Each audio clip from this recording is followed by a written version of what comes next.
All right, we got the inspired part. Now let's get to work. What's good, Two Shoes, y'all? I want to let y'all know about Two Buddy. We've been partnering with them. There's a link right below this video that you should definitely click on. It's 30% off. Trust me, you want to install that for the growth of your YouTube, whether it's subscribers, watch time hours, tags, all types of stuff. They have all types of stuff. Can't get into all of it because this will go forever. Trust me, hit that link, 30% off. You won't regret it. Install, Placow, your YouTube growth goes boom. Just like that. What a game, what a game. What a game.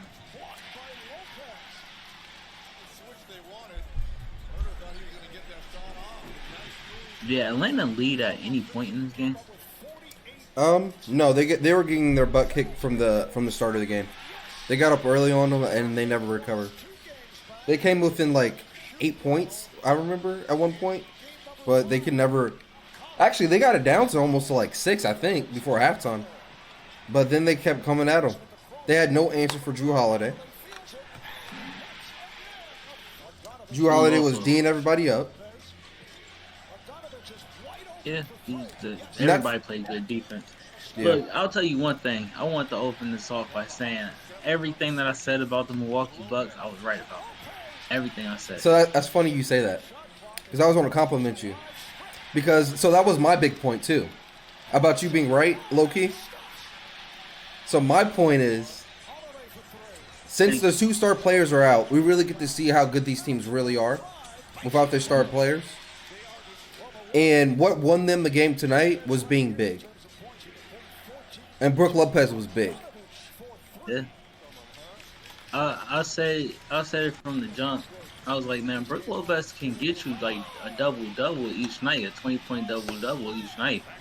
Like, if he really wanted to, if Giannis wasn't in the paint as much, he can get you a 20-point double double easy. Because he just stretches the floor so well that you have to guard up on him each way. Drew Holiday is just he's the most underrated point guard for some reason. Like, and I've been saying this since he was with Milwaukee, bro.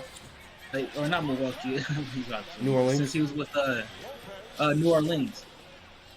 I was like, yo, this dude is super athletic, so he can take it to the hole. He has a good dribble package. He can shoot decent enough, like off the dribble. And he plays tenacious defense. What else could you ask for from a point guard? That's his size. I don't understand it. So Especially then, in today's day and age of the scoring point guard. He's yep, perfect for it. right. He's just athletic. He's just athletic enough. He can do it, man. He can just do it. That being said, the last thing I think I said, I was right about Lopez. I was right about Drew Holiday. Last thing I said was, who do you put in that starting lineup for Giannis? You remember this was how we closed out the last video. And I was like, yo, I think you might put Bobby Portis in. Right? Yeah. Super athletic, a good defense, and energetic. He was a baby Giannis out there. He wasn't Giannis, but he was still a strong forward out there. He was a presence out there. He was energetic as hell. He just looked like he was waiting for that moment. Well, also one of the points I took from this game is that also got exploited. Uh, Atlanta has no perimeter defenders. No.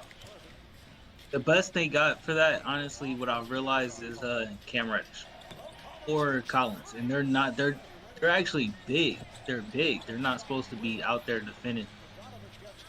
They do it good enough, I would say.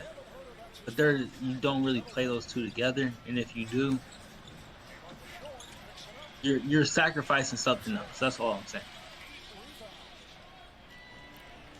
But like I said last game, bro, I like the fact that McMillan threw Cam Cam Reddish out there. And who is this the kid that played with his name starts with kid that played with the Ball brothers? Number 17 Oh, right I don't there. know how to pronounce his name. Yeah. Inakwe. Let's go with that. I hope we're not messing that up. We definitely are. I'll put it up right now. But I hope we're but him Cam Reddish, I think, are perfect like energizer pieces that play decent enough defense, do good things in general. But I would say it was missing. It was missing Trey Young. I don't know if it would have it wasn't going to change anything. Yes, it would have. Milwaukee, not in this game. Milwaukee was on one. Defensively, they were just on one. It was not surrendering that lead for nothing.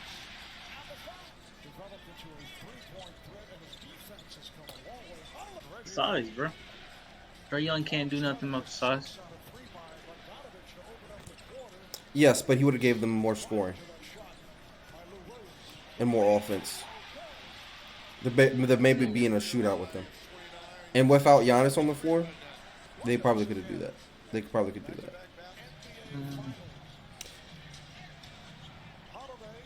I think Drew Holiday was a problem. what I would say is another thing we said at the end of the last video was I think you said Atlanta's deeper. I was like, Coach Budenholzer, that's what we're going to learn about more than anything going forward. I was like, we're going to learn about if he's a really good coach or was it really just Giannis. Right? That's what I said. Yeah. And I was like, he still has the better team. And he was like, does he? I was like, yeah. He's like, no, Atlanta has the more deeper team. Atlanta has but Milwaukee got the better five. They start five. Yes. I still believe that. I think on paper, hold on. I think on paper, tonight they had the two best players on the court, and Drew Holiday and Chris Middleton. I'll say 3. I mean, like on paper. On paper, but I'm sorry. On paper, who was the other one? Like they're just like Clint Capella couldn't do nothing with them. There was nobody that could do nothing with them. Like, come on, look at this. I know it's at the end of the game, but still, come on, man. Yeah, but you're not telling me on paper you saw Brook Lopez having this game. That's all I'm saying. But that's why this game was so big for him. Like you said, they couldn't do anything with him down low. Clint Capella couldn't do anything with him. Too much coming from everywhere for him. And like Brooklyn said after the game, Bobby Portis gave him a little bit of everything. Really did. I really just like that piece, putting that piece in. And Drew Holiday's just playing like he should play all the time. I just wonder, because they up now 3-2. Do they go back to Atlanta and mess this up? So I'm gonna stop it right there, because it's basically a blowout at this point, and we'll skip to the stats. But before we look at the stats, I have a question for you. This is gonna be the question of the video. Go ahead. Who starts next game? So assuming Trey Young and Giannis aren't playing, who starts next game for Atlanta?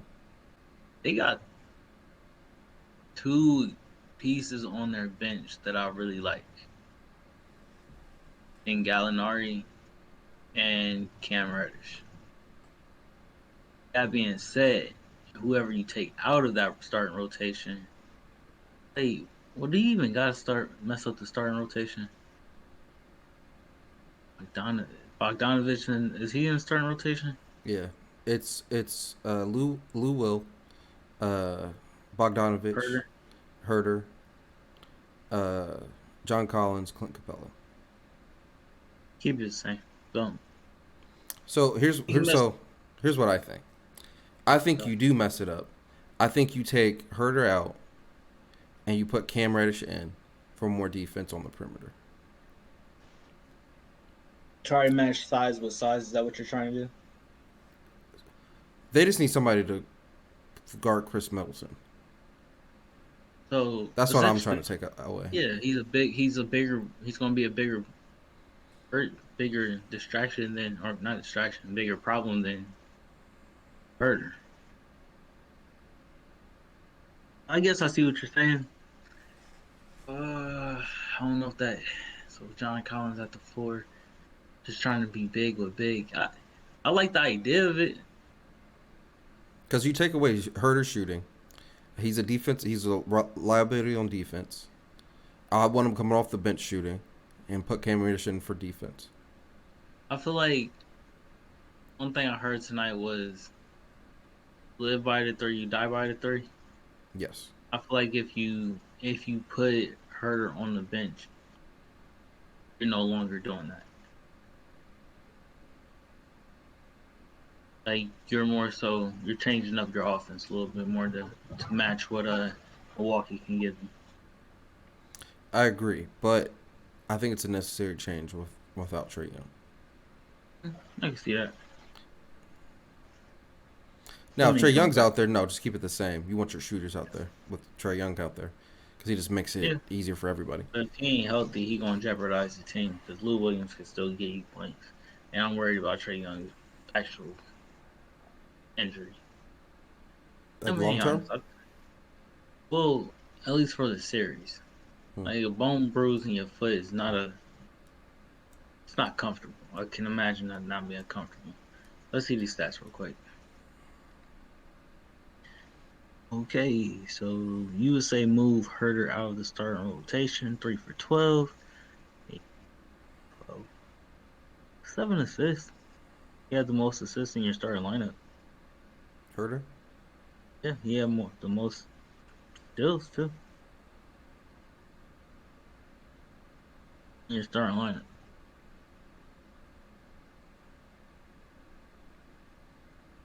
I don't know if that's gonna. I don't know if that changes much with Cam Reddish in there. Maybe it does, but I don't know. I really like Cam Reddish come off the bench for right now. It'd be cool if he plays, but my favorite person off of the bench for scoring purposes is Gallinari. I just feel like he gives you a little bit of everything, scoring wise. Agreed. Let's look at Milwaukee. Of course, 50%. ooh, that boy bad. 10 for 20. He went 2 for 6 from 3 though. 3 for 8, 9 for 20. I feel like Drew Holiday was playing way better than 9 for 20. I feel like he was cooking them. 13 assists. Yeah, that's where it's okay. 13 assists. That's where you see it. Yeah. He balled out. He did his thing still. 9 for 20 ain't great, but it's enough. Shit. Bobby Porter's came up huge. 20 shots. But look at 1 for 3. But look at his defensive stats. 8 rebounds. Brook Lopez right. Yeah, he did a little bit of everything. And Don't Brook worry about Lopez looked like Shaq tonight. how did they blow them out and only 4 people off the bench play still? That's interesting. Weird. Oh, 5? There's one more person at the bottom. That's weird. That's weird. Did you just keep your starters in too long? I just got so many questions. No, I you see the fourth quarter? They first quarter. blasted. They punched them off. They really punched them off at the beginning of the So game. why are the starters stay in the game for so long in the fourth? Oh, I don't know. I don't know why he was doing that. Yeah, that, there's just so many people who didn't get in. At what point do you clear your bench? And why are you putting your secondary starters in? You know what? I'm gonna leave it alone. Yeah. Uh, Milwaukee played great defense though. Brook Lopez is a problem, and I want to see what Clint Capella if Clint Capella responds because I don't know if he can. I don't know if he can without a dominant guard. He's played with James Harden, he's played with Trae Young, and I think it's good. Don't get me wrong, Clint Capella is good, but I think offensively he might really lean on the assisting of the setting up of a good point guard, and he might not have that. Even if Lou Williams can do that. All right. Any predictions for the rest of the series? Milwaukee wins the next game. Really? I have Atlanta winning in a shootout. In a shootout. What coaching change do you got happening? The Cam Reddish one. Okay, for sure. All right. Thank you all once again for watching the video. Make sure you like and subscribe down below. Also, make sure you go to our social medias. We're on Instagram, Facebook, and Twitter. We're also on TikTok at Inspired by Ambition. And we also have a website, inspiredbyambitionpro.com, where you can buy these dope hoodies. Me and Darren are wearing the white ones right now, so go check that out. Thanks again for just watching the videos. We really do appreciate it. Peace. Peace. Y'all stay up.